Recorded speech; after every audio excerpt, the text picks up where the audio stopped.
ఆలోచన కలిగి ఉన్నావు, ఆలోచన తిరిగి న్యాయపీఠం దగ్గరికి వచ్చి నిన్ను ఆ పరలోక రాజ్యాన్ని తీసుకెళ్ళక నరకానికి పారవేయడానికి ఇవన్నీ కూడా పక్కలోకి వస్తాయి.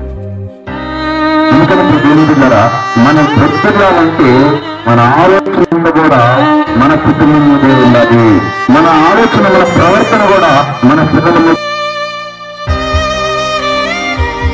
కానీ పక్కింటూరు వారి మీద ఎన్నడూ కూడా మన ఆలోచన పోగొట్టు పోతే ఇందాక ప్రజలు చెప్పారు సామెతల గ్రంథంలో, జ్ఞానం కలిగిన వాడు అపాయంలో తెలుసుకొని ముందుగానే ఆలోచన కలిగి ఉన్నావు, ఆలోచన తిరిగి న్యాయపీఠం దగ్గరికి వచ్చి నిన్ను ఆ పరలోక రాజ్యాన్ని తీసుకెళ్ళక నరకానికి పారవేయడానికి ఇవన్నీ కూడా పక్కలోకి వస్తాయి.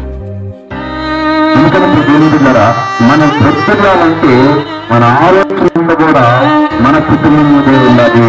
మన ఆలోచన, మన ప్రవర్తన కూడా మన పిల్లల మీద. కానీ పక్కింటూరు వారి మీద ఎన్నడూ కూడా మన ఆలోచన పోగొట్టు పోతే ఇందాక ప్రజలు చెప్పారు సామెతల గ్రంథంలో, జ్ఞానం కలిగిన వాడు అపాయంలో తెలుసుకొని ముందుగానే